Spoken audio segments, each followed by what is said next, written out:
안녕하십니까. 에듀진의 신동입니다. 오늘은 8월 23일 금요일입니다. 오늘은 그 조국 후보 청문회를 앞두고 이 교육과 관련한 문제가 어마어마하게 나오죠. 자녀 문제. 그래서 최근 그런 거 보면 우리 이렇게 너무 일방적이지 않아요? 의혹이야 있을 수 있는데 그죠? 저는 그렇게 생각합니다. 그리고 실제로 저게 하루 이틀에 한두 번? 하루 이틀? 이런 문제로 끝날 줄 알았더니 계속 양박하기처럼 계속 그 문제를 제기하고 있고 의혹을 제기하고 있는 거죠. 그 의혹을 제기하고 있는데 이제 그런 거를 해결해 줄 곳은 사실은 교육계에 관련한 사람들만이 해결할 수 있는 거죠. 그죠? 왜냐면 비전문가들이 보기에는 이 학생부 종합전형이라고 하든지 예전에 그 시험 세대들은 전혀 이해 못하는 구조거든요. 그렇지 않을까요? 더더군다나 이제 의혹을 제기하는 쪽에서야 뭔가 틈만 나면 아무거나 다 제기하게 되니까 그런 것 같습니다. 그래서 교육계는 이렇게 입시를 2009년도죠. 그 조국석 딸이 조국 수석이란다. 조국 청문회 후보자 조 후보의 딸이 2009년도에 대입을 2018년도 대입을 준비했던 거죠. 그러니까 그때의 전형에 대해서 정확히 알면 오해가 풀리지 않을까 싶기도 한데요. 근데 또 그 이외의 문제도 또 어마어마하게 나오니까 근데 여기서 제가 드리고 싶은 말씀은 이겁니다. 어느 경우이건 욕할 수도 있고 다 좋아요. 문제는 그 사실이 뭐냐를 정확히 알고 있어야 되는 거 아니에요? 알고 난 다음에 비판해도 늦지 않습니다. 남들이 다 욕한다 그래서 저 사람 나쁘다고 욕하다 그래서 나도 같이 욕해야 되나요? 전 그건 아니라고 생각해요. 내가 아니면 아닌 거지. 그런데 이것이 그 사람이 정말로 그런 나쁜 짓을 했느냐의 문제하고를 별개로 그 아이가 대학 들어간 어떤 과정상에 일어났던 그 학생부 종합전형으로 대학 들어간 애들 다 그만둬야 돼요. 앞으로 장관 후보자도 못 되겠네요. 난 너무 어이가 없어서 그렇지만 어찌됐건 이제 교육과 관련한 이 유튜브니까 교육과 관련한 얘기를 하는 겁니다. 제가 일본 얘기하는 것도 교육과 관련한 얘기예요. 교육이 완전히 떠나서 있을 수는 없지만 제가 조국 후보를 지지한다, 지지하지 않는다의 문제가 아니라 실체가 어떠냐, 실제로 어떤 전형이었길래 이런 문제가 있느냐, 이런 문제가 불거졌느냐에 대한 거죠. 그래서 제가 어제 그제 이만기 소장이라고 UA 어플라이 이만기 소장님이 이제 김경래 최강시사에서 인터뷰한 내용이 있더라고요. 그래서 참 그렇구나. 근데 제가 요즘에 책을 쓰느라고 바쁘다 그랬죠. 그래서 이제 별로 신경을 안 쓰고 있다가 그걸 우연찮게 봐서 이제 그 관련된 글을 에듀진에도 띄웠단 말이에요.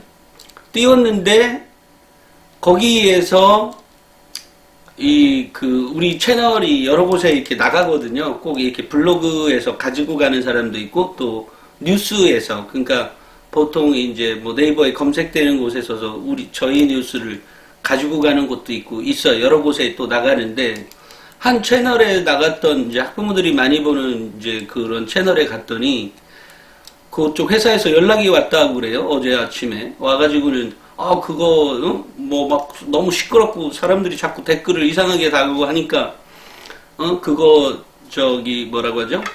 그걸 좀 내려달라고. 근데 이제 우리 메인에서는 못 내리죠. 그것은 못 내립니다. 그런데 쉽게 내릴 수 있는 게 아니에요. 그런데 그런 거 쉽게 내리면 썼다가 내리고 하게요. 기사는 쉽게 내리지 않습니다. 다만 약간 수정이거나 또는 보완하거나 여러 가지가 있겠죠. 완전히 틀렸다면 새롭게 올려야 되는 게 맞지만 그렇지 않다면 상관없는 거죠. 그런데 욕하는 내용들이 보면 너무 일방적이에요. 사실은 아예 관심도 없어요. 그건 매우 정치적이에요. 아니, 뭐 지금 자유한국당인가요? 이나 또 이런 다른 당에서 막 계속해서 그러니까 의혹 제기도 알겠는데요. 본인은 그건 그 사람들이 밥 먹고 살기 위해서 그러는 거고 본인들 개인들은 그 사실관계가 어떻게 돼야 되는지 정확히 알아야 되는 거 아니에요? 정확히 알지도 않고 무조건 막 매도를 하는 거예요. 이거를 뭐 이 기사가 어땠니 뭐 에듀진이 어땠니 저땠니 아니 사실관계가 그렇다고요. 사실관계를 쓰고 있는데도 도대체 얼마나 저는 정말 너무 어이가 없어요. 그래서 이제 부랴부랴 또 다시 제가 우리 백전빌대 저자 있죠. 입시전략서 백전빌대 저자인 유성룡 소장도 벌써 거의 20년? 거의 30여 년간을 이런 입시계에 있었던 사람입니다.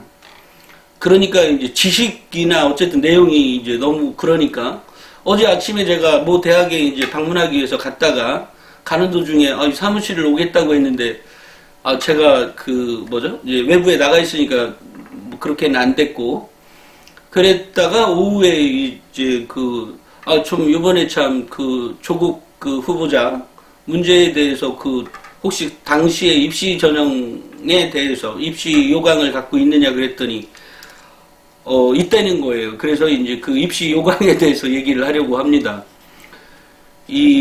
저는요, 누군가가 그 사람이 후보자가 정말로 문제가 있다. 그러니까 다른 문제는 모르겠어요. 그건 제 분야가 아닙니다. 알고 있어도 얘기를 못 하겠어요. 너무 정치적으로 흘러가는 것 같아서. 다만, 교육과 관련된 조 후보자의 딸의 교육과 관련한 그 문제만큼은 적어도 냉철하게 봐야죠. 왜 아닌 것을 가지고 막 일방적으로 매도하는데 거기에 같이 동참해서 저 새끼 나쁜 놈이라고 같이 욕을 해요? 아니, 몰랐을 때는 좋아요. 다만, 냉정해져야죠. 전 그렇게 생각합니다. 내가 바보도 아니고 왜 남 하던 대로 똑같이 따라가요? 왜 학교에 그렇게 이지매가 많아요? 부하내동하는 거 아니에요. 어떤 한 애가 힘센 애가 얘 이지매 하니까 다른 애들도 그냥 다 같이 이지매 하는 거야. 그게 얼마나 잘못된 겁니까? 그렇게 잘못된다고 해놓고 왜 스스로 그렇게 하냐고요. 난 그게 너무 화가 나요. 그 사람이 정말로 잘못됐으면 그렇게 해도 돼요. 문제는 밝혀진 게 아무것도 없어요. 아니 잘못했을 수 있는 가능성이 안 보여요. 입시 요강이나 이런 거를 보면. 그렇다고 하면 학생부 종합전형이나 입학사정관제 전형으로 간 애들은 다 문제가 있는 거예요. 왜 시험도 안 보고 들어갔어? 아니 무슨 개뿔 뜯어먹는 얘기하고 있어. 시험 안 보고 들어가는 전형이라니까? 내신하고 면접으로 가는 거야. 왜 면접만 봐? 무슨 개똥 같은 얘기야. 이런 생각이 들어요. 제가 지금 약간 흥분되게 얘기하잖아요. 사람들의 모습을 약간 흉내내기도 하는 겁니다. 아니 무슨 말도 말 같지도 않은 얘기를 해야죠. 저는 너무 화가 났어요. 그래서 이제 하루 이틀 있다가 저는 자연스럽게 이 기자들이 사실관계가 그런 전형이 있었구나 이렇게 하고 풀어질 줄 알았어요. 근데 끝도 없이 계속 나오는 거예요. 근데 문제는 의혹을 제기하는 사람은 그렇다 치고 기사를 쓰는 사람들은 사실관계를 교육 전문가에게 확인해야 되잖아요. 확인도 없이 무조건 써요. 이유가 뭐죠? 매우 편향되게 쓰고 있는 거잖아요. 편향되게 일방적으로. 이렇게 해서는 비판적 사고 능력이 없는 거죠. 비판적 사고 능력이 있으려면 매우 종합적으로 사고하라 그랬죠. 그죠? 분석하고 추론하고. 그러려고 하면 분석하려면 뭐 대상이 필요하잖아요. 그러려니까 그게 그 대학에 그 당시에 입시 전형에 없었다. 이러면 문제가 있지만 입시 전형에 있다라고 하면 문제가 없는 거 아니에요? 그런 거를 보고 제가 너무 화가 나서 이 얘기만큼은 이 교육TV가, 교육뉴스가 꼭 얘기를 한 번은 해주고 가야 되겠다라는 생각 때문에 이 방송을 촬영합니다. 일단 조국 수석에 따른 유학을 갖고 외고로 편입을 했고 이공계 대학 합격에 들어갔고 결국 의전원에 합격을 하게 됩니다. 자, 그러면 이런 과정에서 당시에 이제 고려대를 이 학생이 들어갔는데요. 2010학년도 대입 전형입니다. 그래서 그 1318 대학진학연구소에 이제 그 유성룡 소장이 그 뭐 지금도 뭐 입시 컨설팅을 하긴 합니다. 그러니까 그렇지만 뭐 꼭 1318 대학진학연구소장만 컨설팅하는 건 아니고요. 많은 곳에서 현재는 하고 있죠. 그래서 이제 유 소장에게 전화를 해서 이제 확인했더니 2010학년도 고려대 수시 모집 모집에서 세계 선도 인재 전형이라는 게 있었답니다. 있었고, 고려대 안암 캠퍼스 거죠. 그래서 이 고려대에 입학한 2010학년도 수시 모집 전형에 세계 선도 인재 전형으로 선발하는 인원이 총 200명이었답니다. 그 200명 중에 이 학생이 들어간 후보딸이 지원한 생명과학대학 환경생태공학부에는 5명을 선발했다 그래요.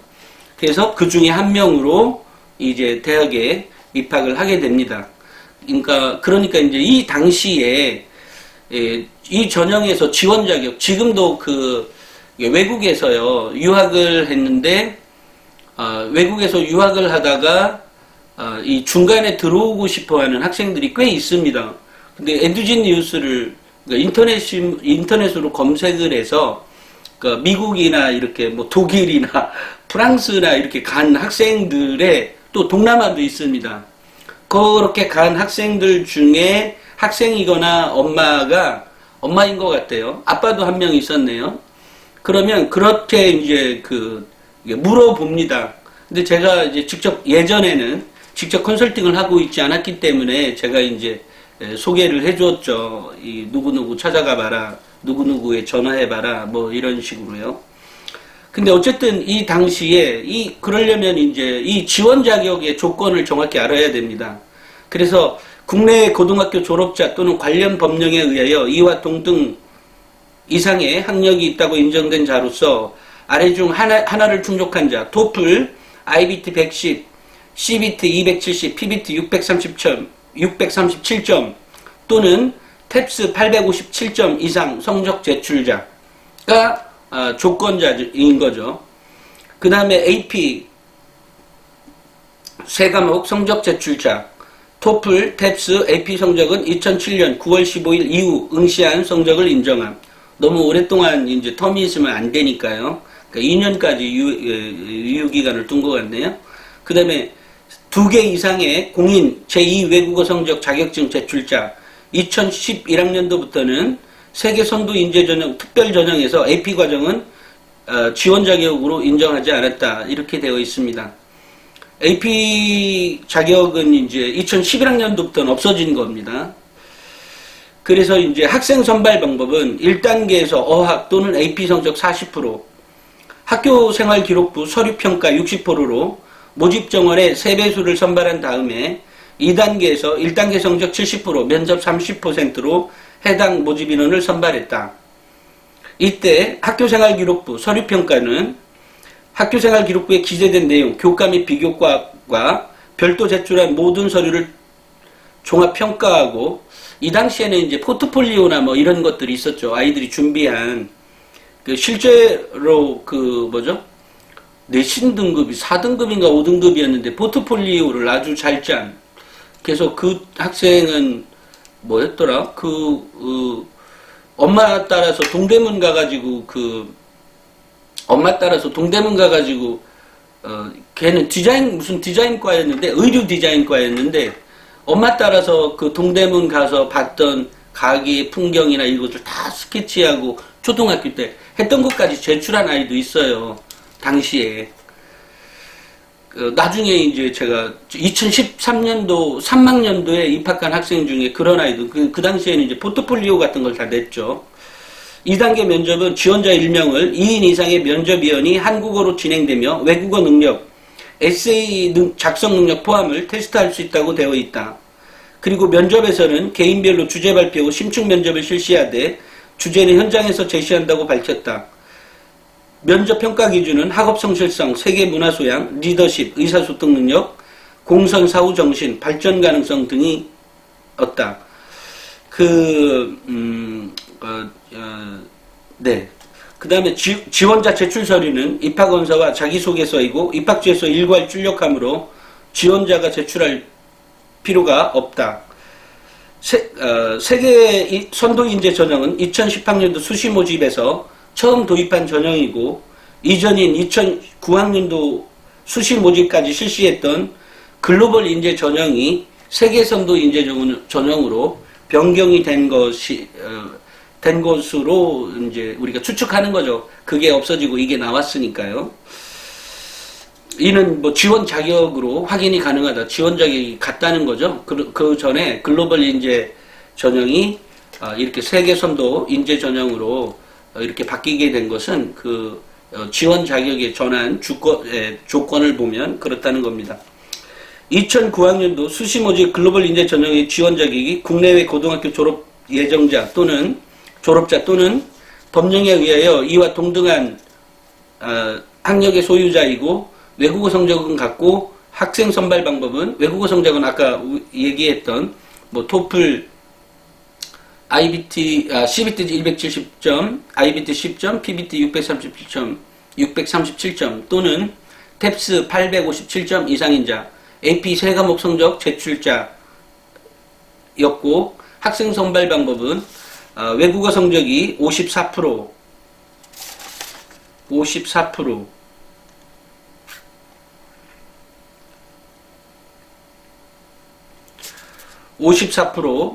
논술 40%, 이때는 이제 논술 40%가 있었네요.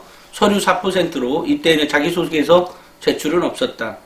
이런 지원 자격과 학생 선발 방법, 이전에 실시했던 글로벌 인재 전형도로 고려해 볼 때 2010학년도 세계선도 인재 전형은 어학특기자 전형에 가깝다고 볼 수 있다. 참고로 고려대는 이전 노무현 정부 때는 2008학년도 대학 입시에 도입한 입학사정관 전형, 현재 이제 학생부 종합전형이죠. 도입 초기부터 실시하지는 않았지만 고려대가 입학사정관 전형을 도입한 것은 이명박 정부 때인 2009학년도 대학 입시 때부터였다. 이런 점 대학 입시 때부터였던 것으로 기억한다. 이제 고려대 확인을 안 하고 당시에 이제 당시에 고려대 확인했는데도 고려대 담당자도 그렇게 기억이 나는데요. 뭐 이랬을지도 모르겠습니다. 이런 점 등으로 고려할 때 2010학년도 고려대 세계선도 인재 전형은 현재 학생부 종합전형에 가깝다기보다는 실기 전형으로 특기자 전형에 가깝다고 볼 수 있다. 이거 좀 전에 한 거 아니었나 모르겠네. 또한 조심스럽게 미루어 생각해보면 고려대 세계선도 인재 전형은 자기소개서보다 외국어 능력을 좀 더 높이 평가하여 선발했을 것으로 짐작이 된다. 이는 이전 전형이 글로벌 인재 전형이었다는 점과 학생 선발 방법에서 외국어 성적을 높게 반영했다는 점을 통해서 짐작이 가능하다.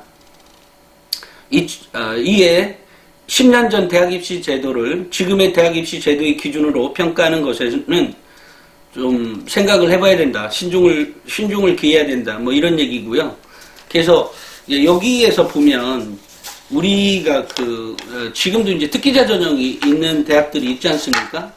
특기자 전형에 주로 특기자 전형에 보면 무슨 뭐 체육 특기자 이런 것도 있지만 공부하는 쪽으로 보면 어학 특기자의 경우에 이때는 이제 지금은 외국어 고등학교 외고에 가도 이공계에 갈 수가 없죠. 자기가 아예 학교를 그만두거나 아니면 수능 정시로 간다든지 이런 걸에 의해서만 자기 혼자 따로 공부를 해야 되는 거죠. 학교 공부는 안 가르쳐 주는 거죠.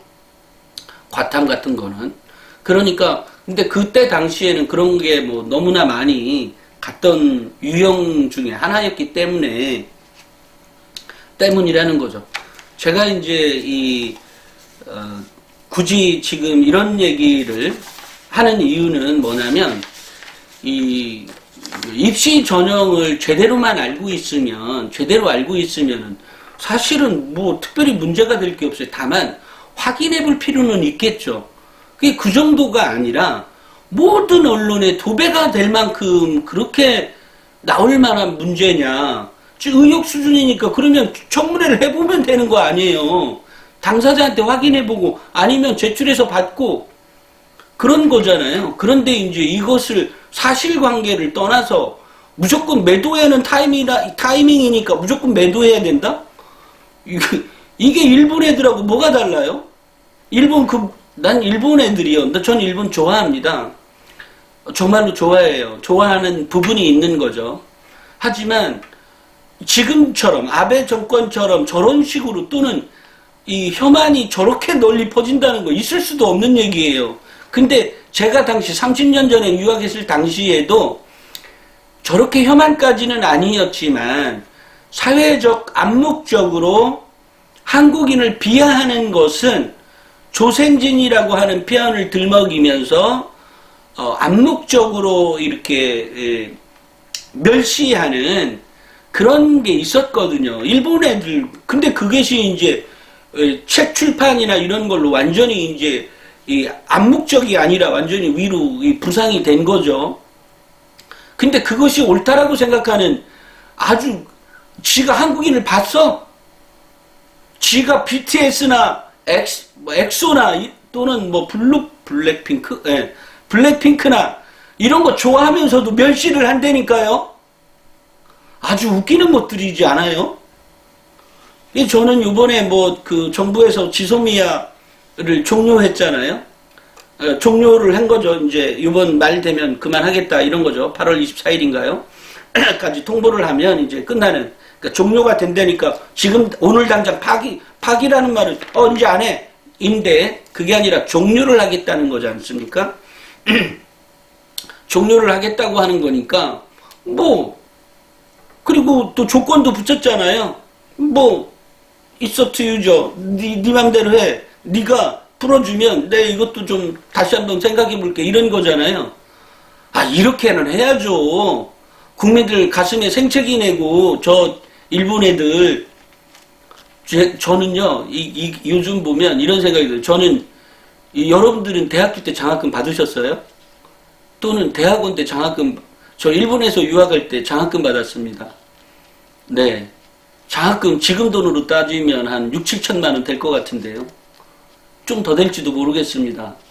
미국의 대학들 학비 보면은 훨씬 더 많이 받은 셈이네요. 뭐 1억이 넘지 않을까요? 미국식으로 지금 30년 전에 학비를 이렇게 계산해 보면 그 정도 되지 않을까 싶어요. 저 장학금 받고 대학원 다녔습니다. 일본 기업이 주는. 저는 무조건 장관 후보자 못 돼요. 그죠? 일본한테 돈 받았으니까. 그렇게 매도해서는 안 된다는 거죠. 장학금 받은 건 받은 거고, 제가 일본을 좋아하긴 하는데, 일본을 좋아하는 면이 있는 것이지, 한국의 주체의식을 갖고 좋아하는 것이지, 한국의 주체의식, 줏대도 없이, 예스만 하는 그런 몰지각한 사람이 아니라는 거죠. 제 주위에는 멀쩡한 정신을 갖고 있는 사람이 많습니다. 한 9대1 정도로. 군은 멀쩡한 정신을 갖고 유학을 했지만 멀쩡한 정신을 갖고 불매운동을 왜 해야 되는 것이며 뭐 이런 거를 예를 페이스북이나 이런 거 보면 그렇게 하더라고요. 뭐 대학 교수도 많고 있어요. 근데 그 친구들 다 이제 그런 마인드를 갖고 있고 실제로 제가 관련되어 있는 몇 년 전에인데요. 최근에는 제가 그 학회 모임을 안 갔는데 그 학회 모임을 그 당시에도 아베가 뭔지 대가 했을 때 굉장히 뭐가 있었는데 그래서 저희가 학회 분위기를 알고 싶어서 간 거였어요. 아니 이 사람들은 도대체 그때 이제 각 대학교 교수들이 학회니까 제가 다이렉트로 알고 있는 사람이 아니라 이전에 제가 유학 가기 전에 갔던 사람들이나 아니면 그 이후에 갔던 사람들이 어쨌든 대학교 교수들이 모여서 좀 서울에 있는 서울이든 지방이든 있는 대학들에 모여서 또 거기 일본인들도 포함되어 있어요.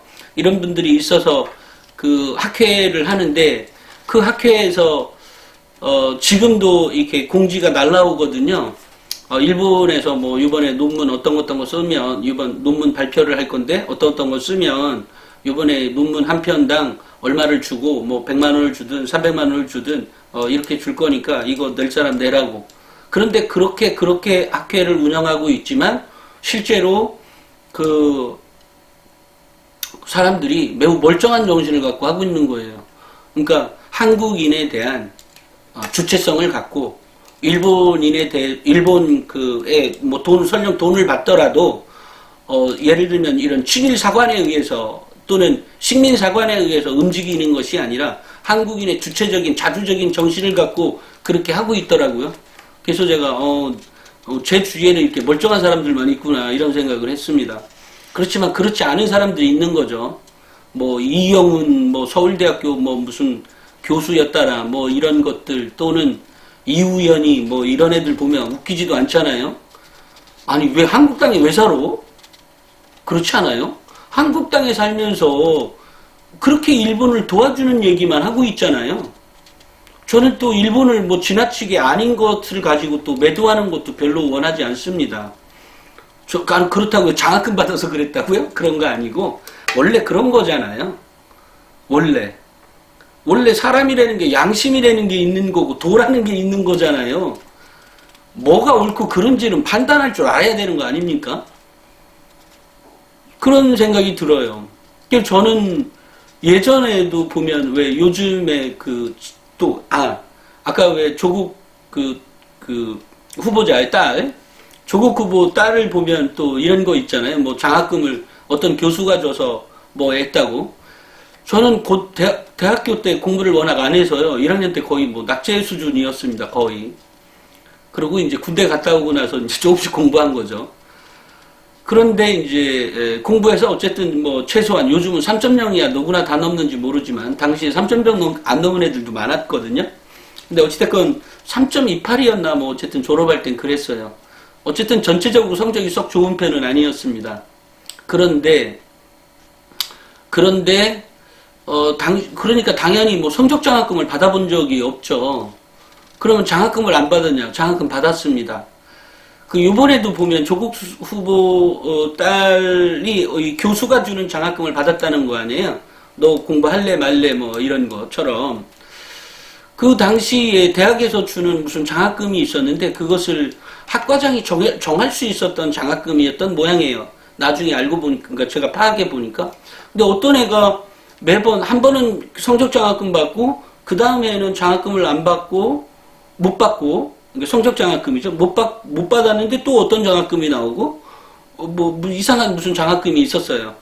그 장학금을 주는 거예요. 근데 그게 걔만 2번인가 3번을 받은 거예요.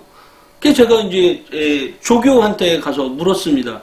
아니 이 장학금이 뭐냐? 어떤 기준에 의해 되는 거냐? 그 학교가 이제 기독교 대학이었는데 이거 꼭 교회 다니야 주는 거냐? 그랬더니 그 교회 다니는 거하고 상관이 없다. 아니 그러면 나도 줄 수 있는 거 아니냐? 나는 왜 안 주냐? 그랬더니 아니 그거는 내가 잘 모르지. 그거는 교수한테 물어야지. 누가 교수가 담당자인데? 그러니까 학과장이래요. 이게 학과장한테 갔습니다. 아니 교수님 누구누구는 장학금을 한 번 성적 받고 떨어지면 이 장학금 주고 또 성적 받고 난 다음에 떨어지면 이 장학금 주던데 저는 그때 아마 3학년 때인 것 같은데요. 3학년 때 저는 왜 장학금 안 줍니까? 저는 학과를 위해서 이렇게 열심히 하는데 공부 열심히 할 테니까 저한테도 좀 주세요. 이래서 장학금을 받은 적이 있습니다. 그죠? 이렇게 대학에 보면 요즘은 전체 학비 중에 20%가 장학금으로 책정되어 있는 걸로 알고 있습니다. 그게 교육부 지침이거든요. 그러니까 20%는 장학금으로 쓰는 겁니다. 그러니까 요즘은 성적 장학금 굉장히 많아진 거죠. 옛날에는 성적 장학금이 뭐 100명이면 한두 명? 두세 명? 뭐 이렇게 줬죠. 더 많은 학교가 있었을지 모르겠습니다만 어찌됐건 그렇죠. 그런데 성적 장학금 말고도 뭐 각종 뭐 무슨 단체에서 주는 재단이나 이런 데서 주는 장학금들이 있잖아요. 그럴 때 그것을 결정하는 사람에게 가서 나도 거기에 부합하는 그때 아마 리더십 어쩌고저쩌고 뭐 이런 거였을 겁니다. 그 장학금의 종류가 제가 받았던 장학금이. 그래서 얘기한 거죠. 아니 왜 쟤만 줍니까? 쟤만 리더십이 있어요? 그런 리더십을 따지자면 저한테 더 줘야죠. 뭐 이러면서 그 장학금을 받았습니다. 그 이후로도 또 받으려고 하니까 그래 나 한 번이면 됐다. 또 그 교수가 당시에 쟤는 좀 어렵고 그래서 그때 당시에 걔가 좀 시골에 살았거든요. 그래서 제가 그래 너도 받아라 뭐 이렇게 하고 말았죠.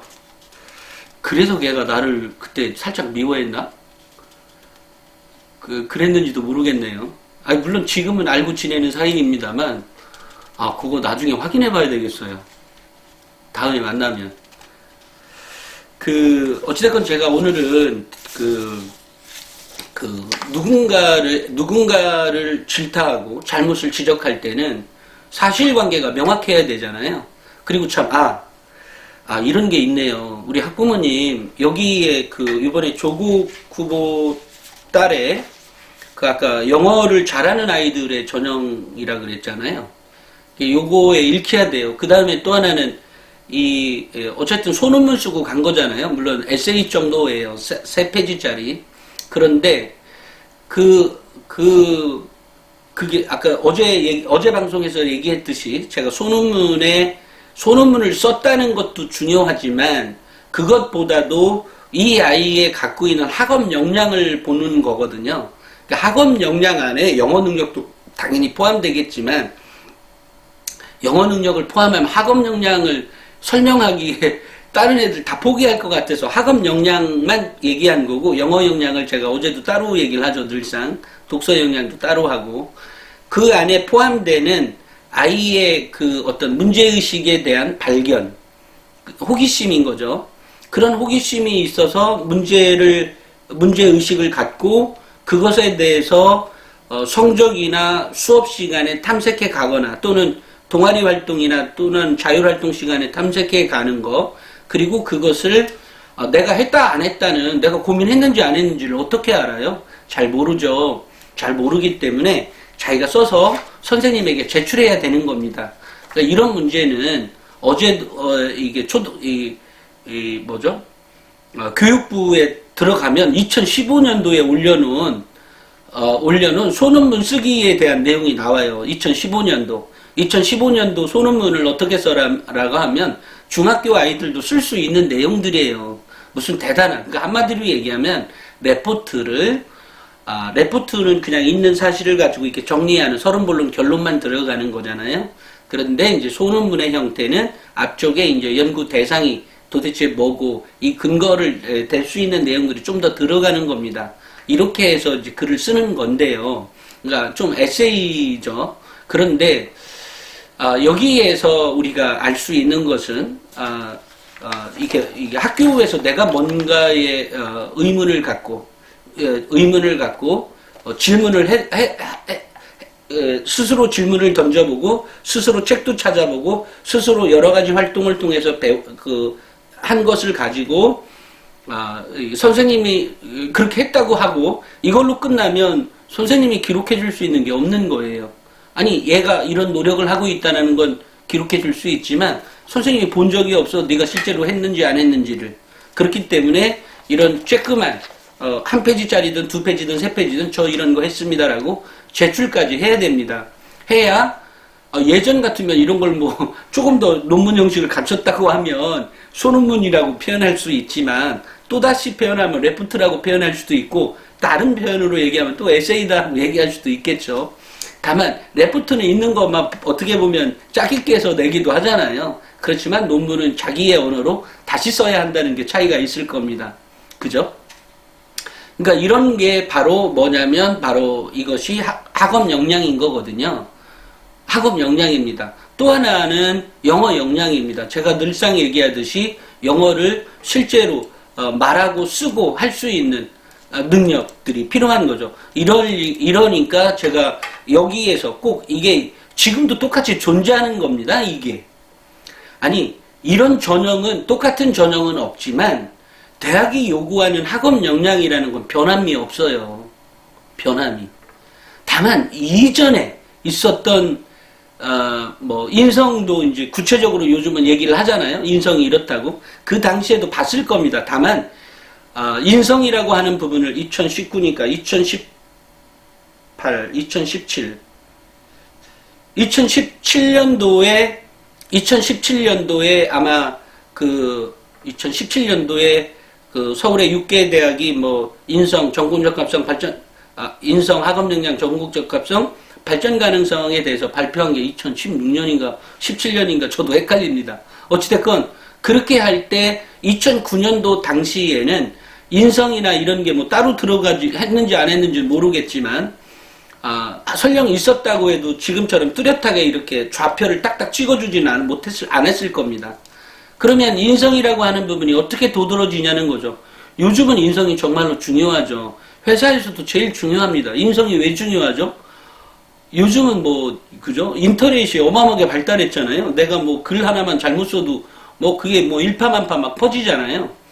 이게 무슨 얘기냐면 기업이 이러는 거죠. 기업이 인성이 안 된 애를 뽑을 수 없어요. 왜냐면 걔가 하나로 우리 회사 못 갔네요. 이렇게 썼다고 가봐요.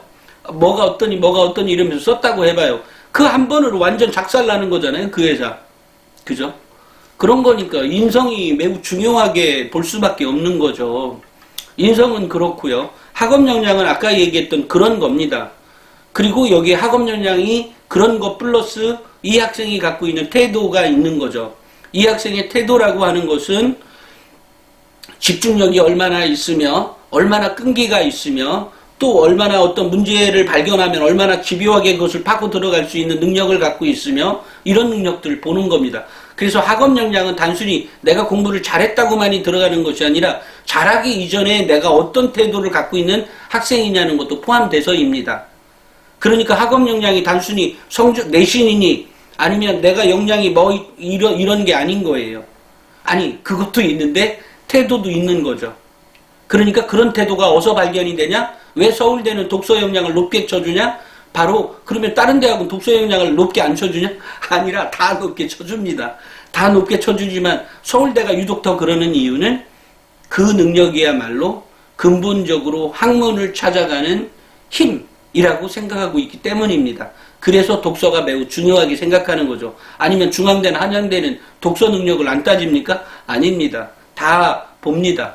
그렇지 또 그 독서의 능력이 맨날 이소부화만 봤어요. 3년 내내. 걔가 국문과를 가려고 이소부화만 봤다면 뭐 그럴 수도 있을지 모르겠어요. 또 거기다가 쓰는 논술 시험까지라고 하면 내가 쓰는 시험까지 직접 보는 전형이라면 알겠어요.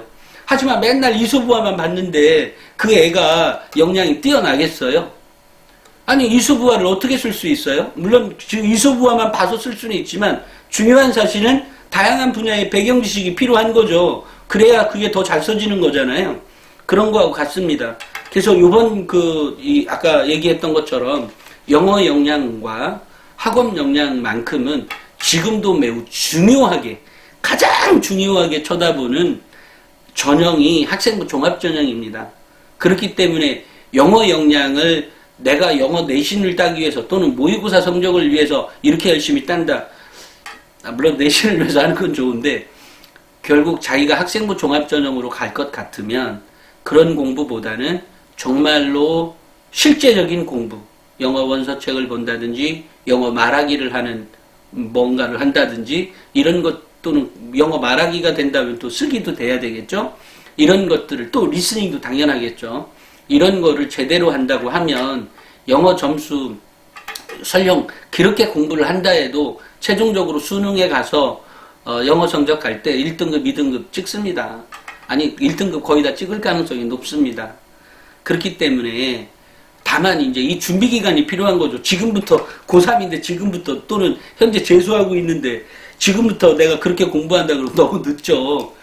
그럼 수능만 몰빵해야 되는 건 맞죠. 하지만 그 이전의 학년들 또 지금 중학생 학생들 또는 초등학교 학생들의 영어 공부 방법이 그렇게 돼야 된다는 거예요.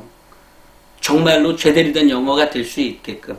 그러니까 지금이라도 영어책을 아이들은 영어 이거를 막 억지로 해서 나중에 진료하면 안 되는 거지. 안 되는 거죠. 그런 부분까지 감안해서 얘기를 했으면 자녀들에게 그렇게 의사소통했으면 좋겠습니다. 오늘 제가 사람들이 하도 이제 뭐 꼭 이 방송을 보는 사람들이 아닐 거라고 생각이 들고요.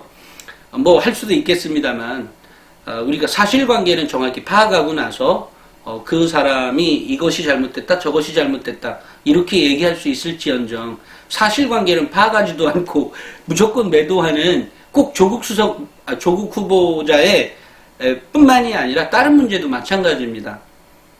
이거는 부안해동하는 거잖아요. 그런 사람들이 제대로 성장해 갈 수가 없죠. 우리 아이들이라면. 설령 내가 그랬다면 나라도 제대로 해야 되는 거지. 나도 같이 휩쓸려서 사실관계를 확인해 보자니까요, 일단. 그런 의미에서 우리 교육 채널에서 그 당시에 2010학년도에 그 고려대 입시 세계선도 인재전형에 대해서 알아봤습니다. 알아보면서 이것저것 교육과 관련한 얘기를 했습니다. 그래서 오늘은 여기까지 하는데요. 나가시기 전에 이 방송이 도움이 되셨다면 좋아요, 구독 꼭 부탁드리겠습니다. 감사합니다.